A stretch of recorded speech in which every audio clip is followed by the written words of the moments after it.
Olá, boa noite. Tudo bem com vocês? Que coisa boa. Que legal.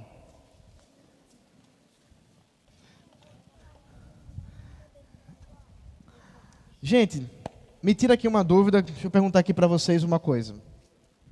Espera aí que tem mais gente chegando. Espera aí que... Vamos esperar, né? As meninas chegando, tem que esperar as damas. Muito bem. As damas demoram às vezes, né? Vai acostumando. Vê só uma coisa aqui. Deixa eu falar com vocês. Se vocês ficam atrás de mim, eu não consigo ver vocês. Deixa eu falar aqui com vocês. Olha só.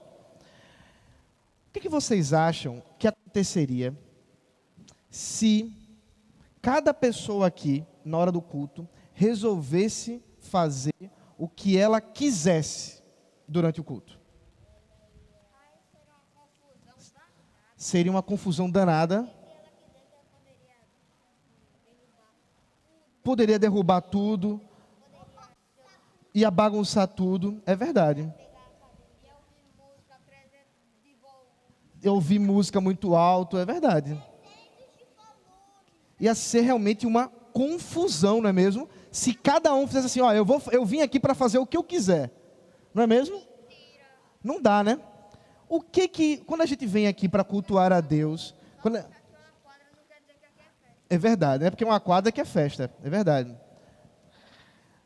O que nós, quando estamos juntos aqui no culto, precisamos observar? Quer dizer, deixa eu ajudar aqui vocês, presta atenção. Qual é o nosso critério para fazer as coisas aqui durante o culto? Qual é a regra principal para a gente cultuar a Deus juntos aqui? Já que não é fazer o que a gente quer. Então é fazer o quê? Opa, alguém falou alguma coisa aí. O que Deus quer. Então peraí. Então, quando a gente se reúne para cultuar a Deus, nós precisamos fazer o que Deus quer. E como é que eu sei o que Deus quer? E aí? A gente ora, lendo a Bíblia. Opa, lendo a Bíblia. Deus falou o que Ele quer pela sua palavra, pela Bíblia. Quem já leu a Bíblia toda aqui? Toda.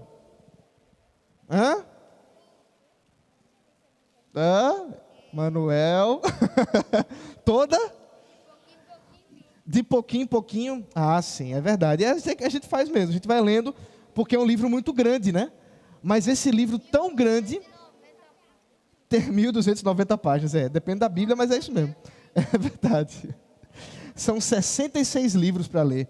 São muitos livros, mas todos eles são a palavra de Deus. E ali está expressa a vontade de Deus, inclusive para quando a gente se reúne para adorar a Ele. É por isso que a gente precisa ler a palavra de Deus, conhecer muito bem o que Deus fala na sua palavra, para que a gente possa fazer o que Ele quer e não o que a gente quer. Por isso que o culto é tão importante, Manuel. Por isso que o culto é tão importante, crianças. Porque nessa hora que a gente aprende mais sobre o que Deus quer falar para o seu povo, mais sobre a sua palavra. E por isso, olha aqui, presta bem atenção no que eu vou dizer agora. É por isso que o papai e a mamãe, quando estão com vocês aqui no culto, não pode deixar fazer o que vocês querem. Senão já teria saído correndo. Tá certo, é verdade. Eu também. A gente precisa fazer o que Deus quer. E Deus quer que a gente ouça a palavra, que a gente ore a palavra, que a gente cante a palavra, porque tudo vem da palavra de Deus. Tudo vem da palavra de Deus. É verdade, esse é o critério maior para a nossa vida e para o culto. Tá certo? Então presta bem atenção. O culto não é o lugar para a gente fazer o que a gente quer. É o lugar para a gente fazer o que Deus quer. o que Deus quer, a vontade de Deus. Isso mesmo. Vamos fechar os olhinhos, vamos orar? Vamos orar? Deus, nós te louvamos, Pai, pelo privilégio que o Senhor nos concede aqui de, Senhor, que caminham nos caminhos da Tua palavra. Tanto, Senhor, as crianças, em o momento que elas terão agora, juntamente com os pastores, para poder estudar a Tua palavra, para poder refletir ainda mais a Tua palavra, Senhor. Nós oramos por eles, oramos pelos pais dessa igreja, que o Senhor conduza, Senhor, a nossa vida mediante a Tua santa vontade. Em nome de Jesus Cristo, amém. Amém. Vocês vão acompanhar aqui, ó, as professoras. Vão lá. Deus abençoe vocês.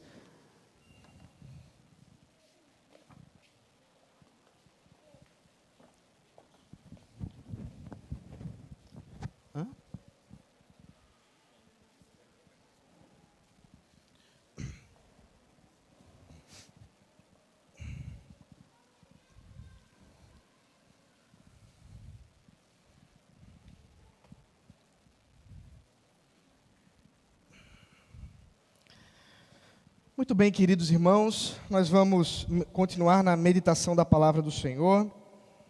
Como vocês sabem, nós estamos expondo a primeira carta de Paulo aos Coríntios, o capítulo 14, e nós vamos, portanto, do versículo 20 até o versículo 40.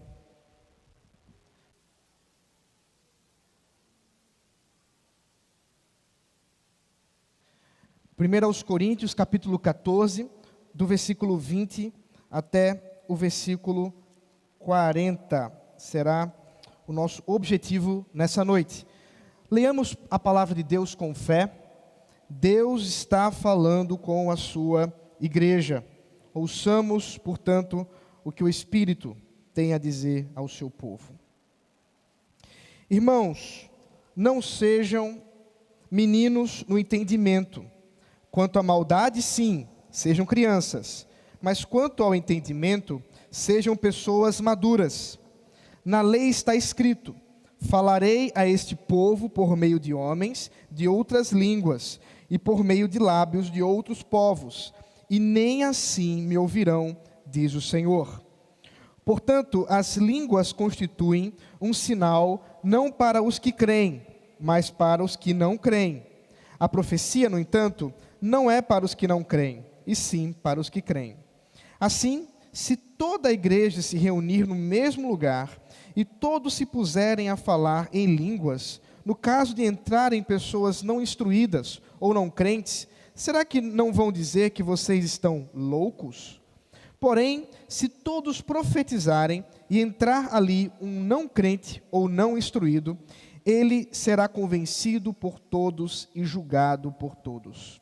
Os segredos que ele tem no coração se tornarão manifestos, e assim, prostrando-se com o rosto em terra, adorará a Deus, testemunhando que Deus está, de fato, no meio de vocês. Que fazer, então, irmãos? Quando vocês se reúnem, um tem salmo, outro tem um ensino, este traz uma revelação, aquele fala em línguas e ainda outro faz interpretação. Que tudo seja para edificação.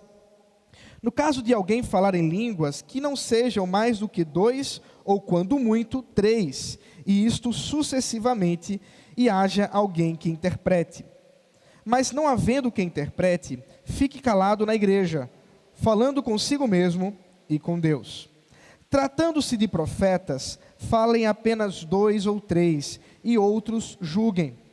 Se, porém, vier uma revelação a alguém que esteja sentado, cale-se o primeiro, porque todos poderão profetizar, um após o outro, para que todos aprendam e sejam consolados. Os espíritos dos profetas estão sujeitos aos próprios profetas, porque Deus não é Deus de confusão, e sim de paz. Como em todas as igrejas dos santos, que as mulheres se conservem caladas nas igrejas, porque não lhes é permitido falar, mas estejam submissas, como também a lei o determina. Se, porém, querem aprender alguma coisa, perguntem em casa a seu próprio marido, porque para a mulher é vergonhoso falar na igreja. Por acaso a palavra de Deus se originou no meio de vocês? Ou será que ela veio exclusivamente para vocês? Se alguém se considera profeta ou espiritual, reconheça que é mandamento do Senhor o que estou escrevendo para vocês. E se alguém ignorar, será ignorado. Portanto, meus irmãos, procurem com zelo o dom de profetizar, e não proíbam que se fale em línguas. Tudo, porém, seja feito com decência e ordem. Até aqui a palavra do Senhor. Vamos orar mais uma vez. Santo Deus, Deus maravilhoso, Senhor da palavra, Senhor que revelou a tua santa vontade mediante as sagradas escrituras. Nós rogamos, ó Pai, nessa noite, que o Senhor fale conosco, que o teu Santo Espírito, que habita no meio do teu povo, por meio da tua palavra exposta, transforme-nos, convença-nos, mediante a tua doutrina, a tua lei, a tua vontade. Que seja o Senhor a nos ensinar nessa noite. No nome de Jesus Cristo. Amém. Meus irmãos, a situação litúrgica da igreja evangélica é algo realmente curioso. E vocês sabem, não é preciso ir muito longe. Se você visitar 2, 3 igrejas em um mesmo quarteirão, numa mesma redondeza, você vai ter uma grande surpresa, porque as pessoas vão se organizar liturgicamente, o culto vai ser estruturado de formas muito diferentes, muito distintas. E como se não bastasse a distinção de cada comunidade, é verdade também que muitos e muitos elementos foram sendo adicionados nos últimos anos. Em 1994, um dito avivamento no Canadá ficou conhecido como a Bênção de Toronto, que foi um movimento iniciado numa igreja Vineyard, lá no aeroporto de Toronto, em que manifestações de muitos tipos começaram a aparecer. Então, desde dentes de ouro até pessoas dando gargalhadas incontroláveis, vômitos espirituais, cair do espírito, coisas extremamente incomuns para todo o resto da história da igreja, foram tratados como um grande movimento do Espírito Santo e um grande mover que precisava alcançar além-mar, os outros lugares. E é verdade, essa chamada Bênção de Toronto influenciou muito as igrejas evangélicas aqui do Brasil. Grandes comunidades famosas aqui do nosso país foram bombardeadas por esse tipo de envolvimento, e nós tivemos as versões tupiniquins dessa Bênção de Toronto. Hoje, já passado aí seus quase 30 anos, nós já sabemos que muita coisa do que aquilo aconteceu, revelado por líderes que estavam presentes desde o começo, era realmente manipulação, era realmente engano, muito daquilo ali, e você pode depois pesquisar na internet. Somado a esse elemento, nós temos a famigerada teologia da prosperidade, que tem avançado na igreja evangélica, e se você liga a TV, é só isso que você vai encontrar.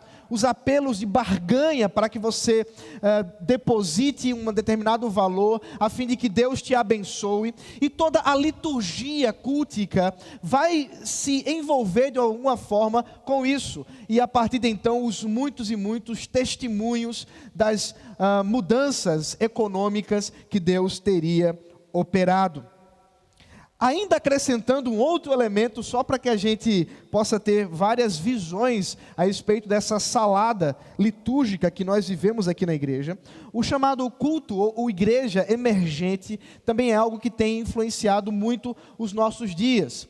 Uma igreja que tem influenciado ou liturgicamente se organizado, a fim de que possa ser aberta para aqueles que procuram. Aquela que possa ser sensível àqueles que estão querendo encontrar uma resposta nesse mundo. Então você tem que criar um ambiente que possa ser o máximo possível descaracterizado de igreja. Então, apagam-se as luzes, um jogo de luzes coloridas começa a surgir, uma música extremamente alta e uma pregação que nem tem esse nome, está muito mais associada a uma palavra motivacional ou coisa do tipo. O que todos esses três movimentos têm em comum é que todos eles não estão fundamentados na palavra de Deus. Todos eles estão de alguma forma organizados através de uma experiência, através de algum movimento surgido em algum lugar desse mundo. Nenhum deles está preocupado de fato com aquilo que Deus tem para nos dizer a respeito da sua vontade com relação ao culto e à vida. E é por isso que ênfases são dadas dentro dessas estruturas eclesiásticas. A experiência individual, então o culto muito mais está voltado para o seu momento com Deus e menos sobre a relação com a comunidade e com a igreja. O foco nas emoções, e há todo um trabalho realmente para que desde a música até aquilo que é dito possa de alguma forma fazer você arrepiar, fazer você emocionar, fazer você chorar, fazer você se sentir de alguma forma na presença de Deus. E também um pragmatismo muito profundo, que basicamente tem como pressuposto a ideia de que se a igreja cresce, é porque está bom. Porque afinal de contas, esses três movimentos que acabei de mencionar, compõem, talvez, os três maiores movimentos evangélicos do mundo. Nós estamos falando aí de milhões e milhões de pessoas. Então talvez seja muito ousado da nossa parte dizer que esses três movimentos se revelam como coisas que não estão fundamentadas na palavra de Deus. A gente só pode dizer isso se realmente pudermos provar pela palavra de Deus. E portanto, nessa noite nós vamos verificar essa conclusão do argumento do apóstolo Paulo. Paulo que já vem falando de culto desde o capítulo 7, ou melhor dizendo, no capítulo 8, e especialmente no capítulo 11, quando passa a falar da ceia do Senhor, primeiro das mulheres, depois da ceia do Senhor. E então entra a respeito dos dons espirituais, nessa sessão mais polêmica da carta em nossos dias, do capítulo 12 ao capítulo 14. E ele, portanto, tenta responder aquilo que nós também procuramos responder. Quais são os princípios para o culto verdadeiro a Deus? Quais são os princípios que podemos hoje extrair das Sagradas Escrituras para nos reunir e cultuar a Deus de forma que convém, de forma que lhe agrada, segundo a sua santa vontade revelada? Primeiramente, irmãos, nós devemos observar, segundo o apóstolo Paulo, o versículo 20 ao 25 nos fala sobre a natureza, mais uma vez, dos dons espirituais.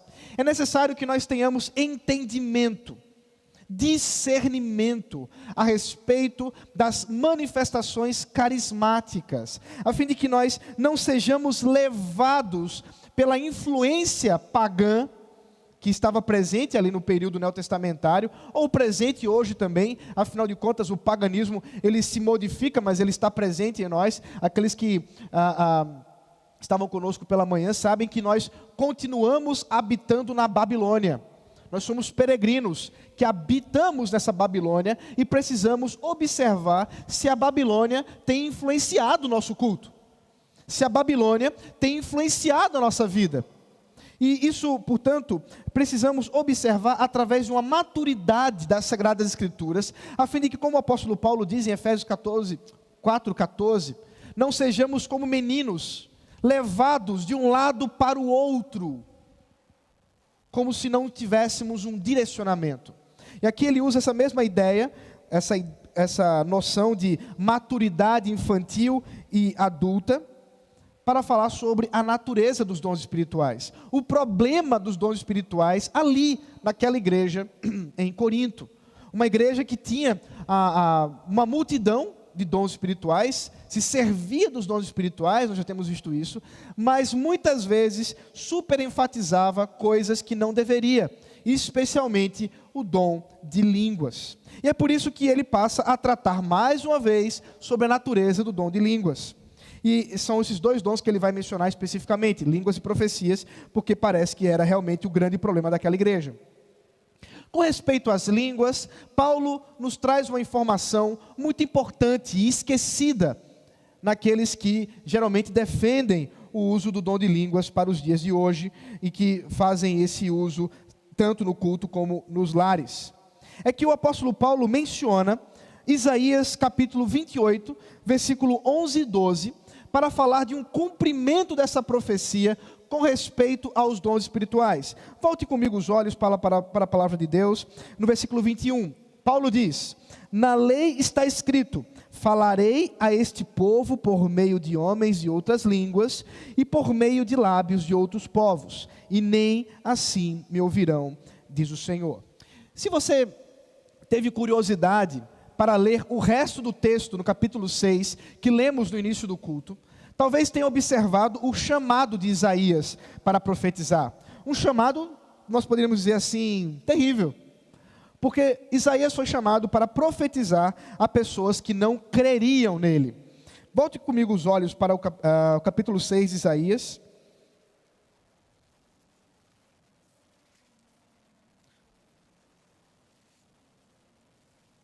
Agora a partir do versículo 9. Então ele disse: vá e diga a este povo, ouçam, ouçam, mas sem entender. Vejam, vejam, mas sem perceber. Torne insensível o coração deste povo, endureça-lhes os ouvidos e feche os olhos deles, para que não venham a ver com os olhos, ouvir com os ouvidos e entender com o coração, e se convertam e sejam curados. Sem me adentrar muito no texto, capítulo 6, a missão de Isaías, muito própria da profecia de Isaías, era anunciar a vontade de Deus a um povo que não iria crer nele. Deus, que já estava irado com o povo de Israel, reino do norte, estava irado com o povo de Judá, reino do sul, usa Isaías como um meio para julgar o seu povo. E Isaías, portanto, passa a profetizar aquilo que aconteceria com Israel e com Judá. E no capítulo 28, citado por Paulo, é exatamente nesse sentido que Deus está falando com Isaías. Por favor, Isaías capítulo 28, a partir agora do versículo 9. Uma grande profecia está sendo anunciada aqui por Isaías, e ele se direciona para Samaria, a capital do reino do norte, o reino de Israel. Reino que tinha como reis, pessoas ímpias, pessoas que levaram o povo de Deus para a idolatria. Mas agora, Isaías julga esse povo através daquilo que eles mesmos estão dizendo a respeito das palavras de Isaías. Veja comigo o capítulo 28, versículo 9. E eles dizem, Isaías está falando a respeito do povo, a respeito de si mesmo. Eles dizem: a quem ele quer ensinar o conhecimento? E a quem ele quer explicar a mensagem? Às crianças esmamadas e aos que acabaram de ser afastados do seio materno? Porque nos fala como a crianças, repetindo palavras e frases. Uma palavra, depois mais outra, um pouco aqui, um pouco ali. Pois bem, por meio de lábios zombeteiros e de uma língua estranha, o Senhor falará a este povo, o qual ele disse: este é o descanso, deem descanso ao cansado, este é o refrigério, mas eles não quiseram ouvir. Dentro da visão de Isaías, o povo estava tratando ele apenas como um grande tagarela, como alguém que balbucia como uma criança. Em hebraico, literalmente, há uma construção que não faz sentido para dar a ideia de uma criança que está falando, certo? É uma coisa mais ou menos assim, como se fosse um bebê falando coisas que não têm significado algum. E para os ouvidos do povo de Samaria, era assim que Isaías estava dizendo, ainda que ele estivesse falando a vontade de Deus. E o julgamento que Deus daria a esse povo era a Síria, um povo de fora, com uma língua estrangeira, indo contra eles, tirando-os de sua terra e levando-os ao cativeiro.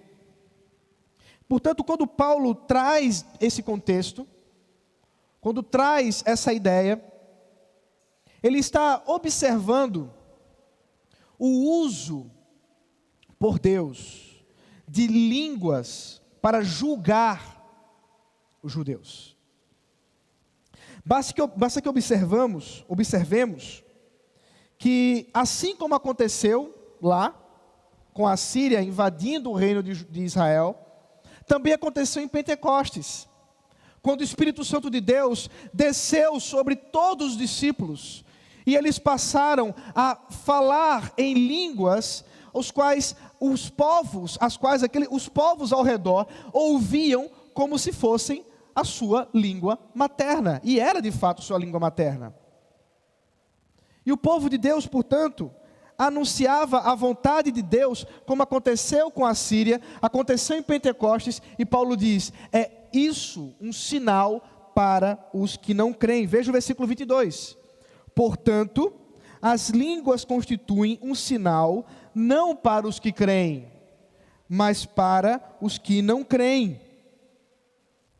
A natureza das línguas, portanto, como eu disse para vocês, línguas estrangeiras, não línguas estáticas ou que não têm um significado, mas que compõem-se de fato com gramática, com estrutura, como inclusive mencionou aqui a irmã Kennedy, resumindo o que seria uma língua.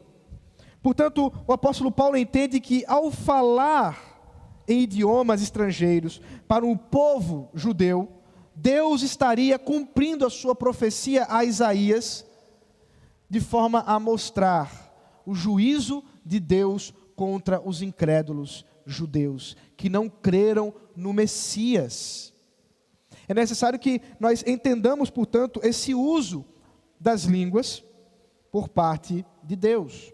Mas há um segundo aspecto que eu quero mencionar, apenas para que você tenha uma ideia do todo, que de fato as línguas estrangeiras, o dom espiritual de falar idiomas, estava composto nessa declaração de Deus de que o Evangelho é para todos os povos.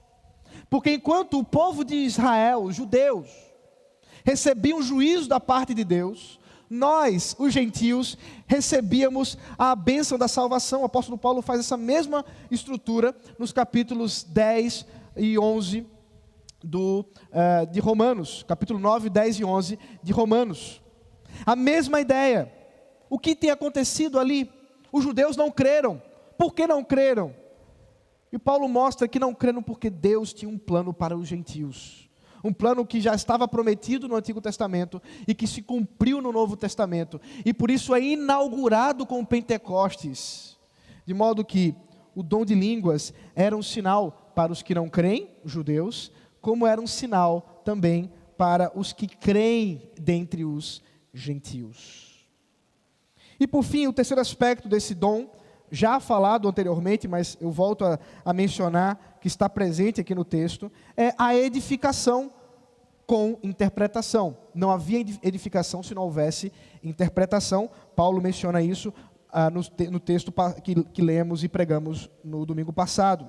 Quando há interpretação, Deus revela a sua palavra. Sem interpretação, não há fruto.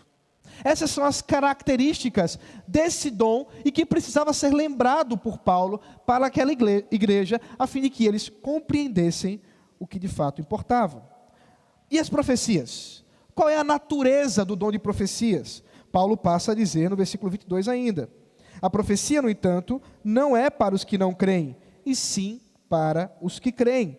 Assim, se toda a igreja se reunir no mesmo lugar e todos se puserem a falar em línguas, no caso de entrarem pessoas não instruídas ou não crentes, será que não vão dizer que vocês estão loucos? De fato, pessoas entram e não entendem o que está sendo dito, vão simplesmente atribuir a loucura ou a embriaguez, como fizeram os judeus rebeldes lá em Pentecostes, no capítulo 2 de Atos.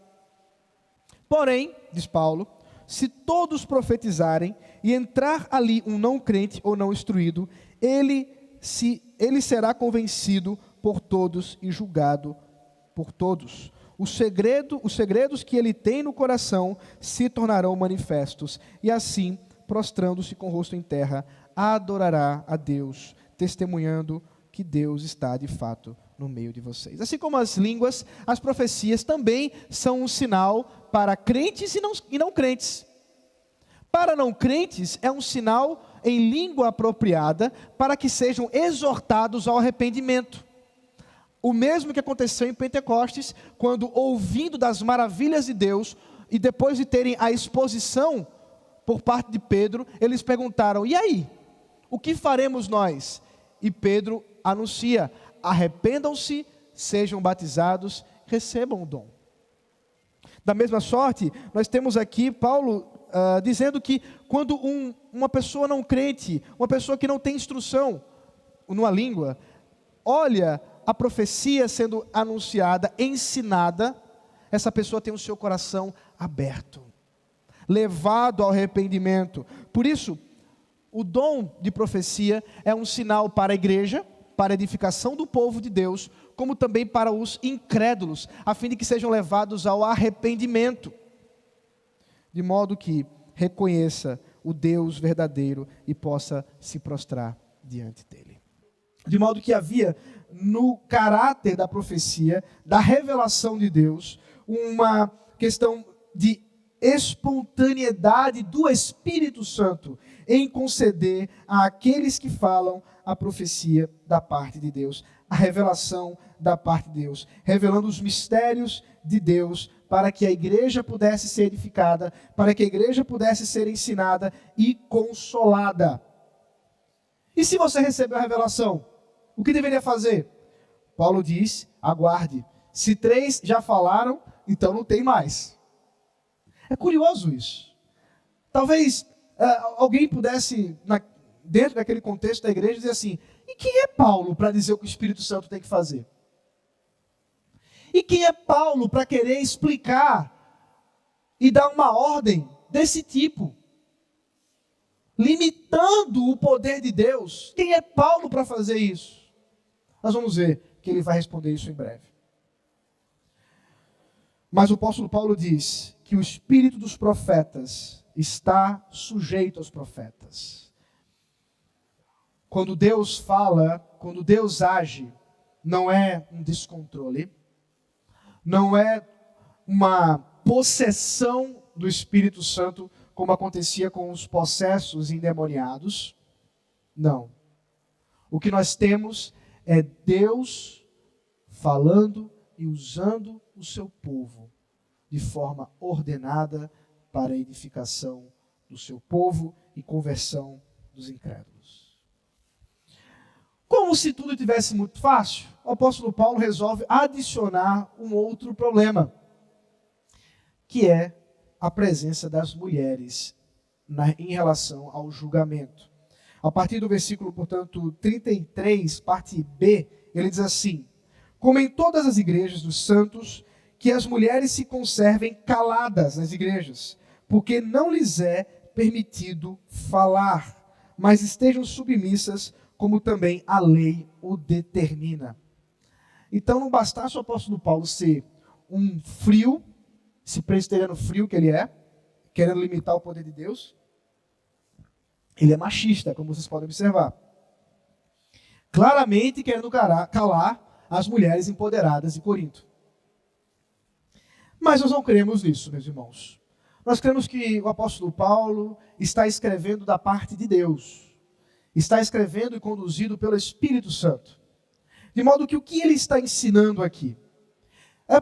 É preciso que nós adicionemos alguns elementos nesse contexto para que possamos entender o que Paulo está dizendo. Será que Paulo estaria fazendo uma recomendação, um mandamento para que as mulheres não pudessem falar absolutamente nada no culto? Estranho, porque apenas alguns capítulos antes, capítulo 11, ele havia mencionado da presença das mulheres no culto, orando e profetizando. Então, não é esse o caso, certamente. Nós já vimos no capítulo 11 que o trabalho da profecia, diferente do ensino, era carregado de uma capacitação espontânea, como eu também acabei de dizer, e, portanto, também não era a mesma coisa do ensino da pregação dos presbíteros. Não envolvia a autoridade eclesiástica, e isso nós encontramos aonde? Na segunda carta de Paulo a Timóteo, capítulo 2, versículo 12, quando ele diz que as mulheres também não podem falar, porque elas não podem ensinar. Então, juntando esses elementos, considerando que as mulheres podiam profetizar, mas não podiam pregar, podiam falar, orar, mas não podiam ensinar como os presbíteros faziam, nós podemos entender que no trabalho do julgamento da profecia, elas também precisavam estar ausentes. É difícil nós tentarmos organizar o contexto histórico exato de como era esse julgamento da profecia, especialmente porque nós não temos mais esse dom dessa forma, revelando como Deus se revelava desse jeito, considerando que a revelação de Deus cessou. Mas nós podemos entender que se a revelação era julgada mediante as Sagradas Escrituras no ensino dos apóstolos, e o ensino dos apóstolos era a responsabilidade dos presbíteros, podemos observar que havia um duplo julgamento no culto. Um julgamento que era conduzido publicamente pelos presbíteros daquela igreja, e um julgamento que deveria ser feito por toda a igreja, porque é responsabilidade de todos nós verificarmos tudo o que é dito no culto, se de fato está nas Sagradas Escrituras. Nesse sentido, as mulheres não poderiam participar do primeiro, público, porque se fizessem assim, estariam insubmissas aos seus maridos, que poderiam ser exatamente um dos profetas que havia pronunciado uma profecia. E vocês conseguem imaginar como seria uma situação constrangedora em que um homem levantasse e dissesse da parte de Deus: assim diz o Senhor está dizendo tal e tal coisa, e após isso, uma mulher, ao julgar sua esposa, dissesse assim: não foi Deus que falou. Isso não é verdade. Tenho dúvidas sobre o que esse homem está dizendo. Vocês imaginam o constrangimento público que isso estaria associado? Então o apóstolo Paulo, a fim de que pudesse colocar ordem dentro do culto, ordena que as mulheres não participem disso, porque seria vergonhoso. Porque seria algo extremamente constrangedor. De modo que elas não poderiam participar desse aspecto do culto. Mas isso não as impedia de participar em oração, cantando e até mesmo profetizando, de forma que o Espírito Santo concedesse a elas revelação.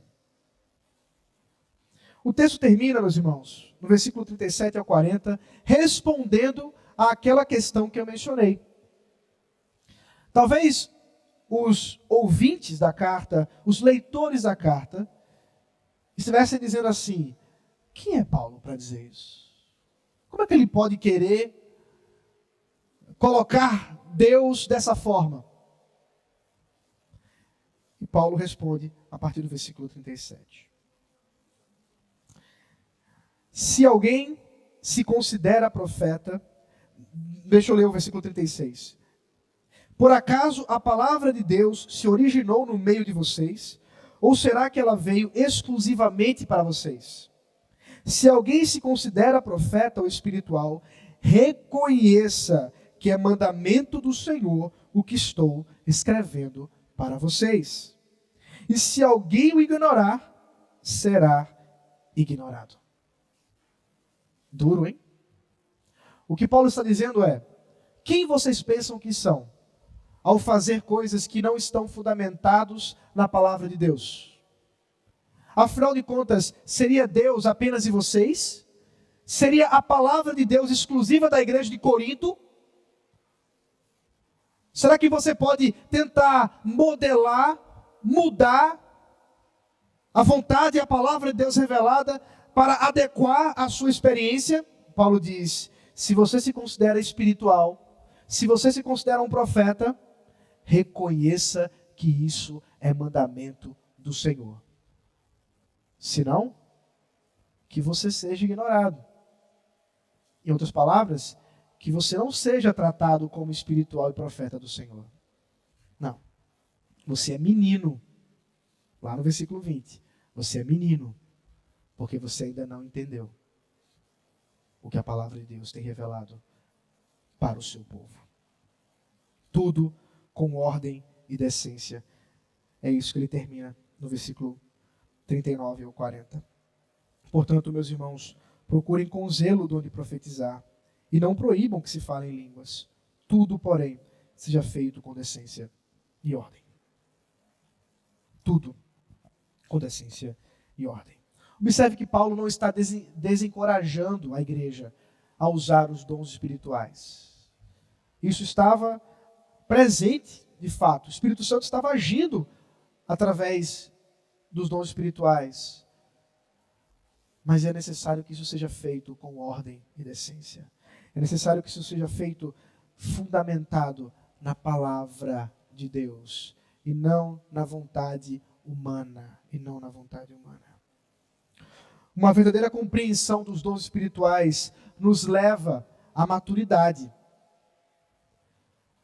Infelizmente, muitas vezes a igreja tem sido enganada por falsos profetas. Essa semana eu estive vendo alguns desses escândalos a um dos maiores congressos evangélicos do país, que acontece lá na cidade de Camboriú. Não vou mencionar o nome, mas é em Camboriú, você já sabe do que eu estou falando. Uma série de escândalos foram anunciados por líderes daquele lugar, envolvendo prostituição, uso de drogas entre os pastores, coisas terríveis, que não se pode nem nominar no culto. E milhares e milhares e milhares de pessoas ali presentes. Sem dúvida, o número de pessoas convencidas não deve ser um critério para a gente. No temor do Senhor, meus irmãos, nós devemos estar apegados à verdadeira compreensão que vem da palavra de Deus somente, a fim de que possamos ter um culto que realmente tenha edificação por meio da inteligibilidade, da compreensão da palavra de Deus.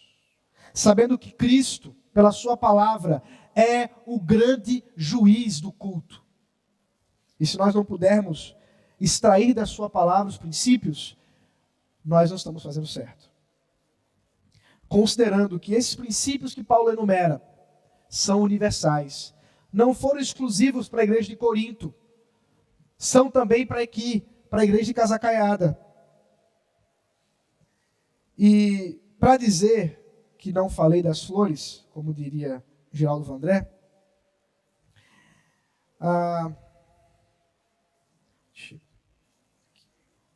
eu quero ler com os irmãos aquilo que foi produzido pela Igreja Presbiteriana do Brasil em 1995, chamado Carta Pastoral sobre o Espírito Santo Hoje. Foi publicado em 95, depois foi feita uma nova edição em 96. Eu estou lendo a segunda edição, a conclusão. Diz assim: à luz do exposto acima, sobre os dons de línguas e profecia, a Igreja Presbiteriana do Brasil, partindo de uma hermenêutica baseada não na experiência individual, mas nos princípios da sua tradição reformada, e sobretudo no entendimento que as Escrituras dão de si mesmas, e na busca da iluminação do Espírito Santo, faz as seguintes recomendações aos seus concílios, pastores, oficiais e membros da Igreja. 1. A doutrina do batismo com o Espírito Santo como uma segunda bênção, distinta da conversão, não deve ser ensinada e nem propagada pelos pastores ou membros das comunidades por ser biblicamente equivocada. 2. Os concílios e igrejas locais devem tratar com amor e paciência os pastores e membros das igrejas presbiterianas que professam ter sido batizados com o Espírito Santo numa experiência distinta da conversão e devem pastoreá-los e instruí-los nas Escrituras e na doutrina reformada para que sejam corrigidos quanto a este modo de crer e para que demonstrem o fruto do Espírito, que é o sinal inequívoco de toda atuação verdadeira do Espírito. 3. Todo o ensino sobre as línguas e profecias que entende a prática moderna como uma experiência revelatória, isto é, uma experiência na qual nova revelação é recebida, é contrário ao caráter final da revelação bíblica e à autoridade das Escrituras como única regra de fé e prática. 4. Todo o ensino sobre as línguas e profecias que entende esses fenômenos como um sinal do batismo com o Espírito é contrário à Escritura, bem como todo o ensino que vê as línguas e profecias como um sinal de espiritualidade. 5. Toda a prática do fenômeno das línguas e de profecias que cause divisão e dissensão dentro do corpo de Cristo e que não resulte em instrução e ensino em língua conhecida é contrária ao propósito dos dons do Espírito, que é edificação da igreja. 6. Toda a prática do fenômeno das línguas e profecias que não siga as orientações de 1 Coríntios capítulo 14, versículo 27 e 28, é contrária ao ensino bíblico e deve ser rejeitada, constituindo-se em desobediência à vontade revelada de Deus. Ou seja, que falem somente 2 ou no máximo 3, cada um por sua vez, e que haja intérprete. Depreende-se que Paulo se refere a outra pessoa que não falou em línguas. 7. A base para as nossas formulações doutrinárias é a Escritura e não as experiências individuais, por mais emocionantes e preciosas que elas sejam. Portanto, a igreja recomenda o estudo sério de todos os fenômenos e experiências à luz da palavra de Deus. 8 e por fim, a igreja recomenda que os concílios estudem essa pastoral e cultivem o diálogo com a Comissão Permanente de Doutrina. Vamos orar. Deus maravilhoso, o Senhor é o nosso Deus. O Senhor é o Deus que ensina o teu povo pela tua palavra. E o Senhor é o Senhor que convence pelo teu Espírito. Nessa noite, mais uma vez, fomos levados à reflexão por meio dela, da tua revelação. E a nossa oração, Senhor, é que seja o Senhor a falar. Que aquilo que é teu ganhe frutos. Aquilo que venha do homem, Senhor, seja esquecido. Que não ganhe, Senhor, os corações daqueles que nos ouvem. Que o Senhor seja glorificado no meio do teu povo, na busca pela fidelidade a ti, Senhor. Que o Senhor seja glorificado por nós no culto, quando prestamos a ti, Senhor, de forma ordeira, com os princípios da tua palavra, para a tua glória.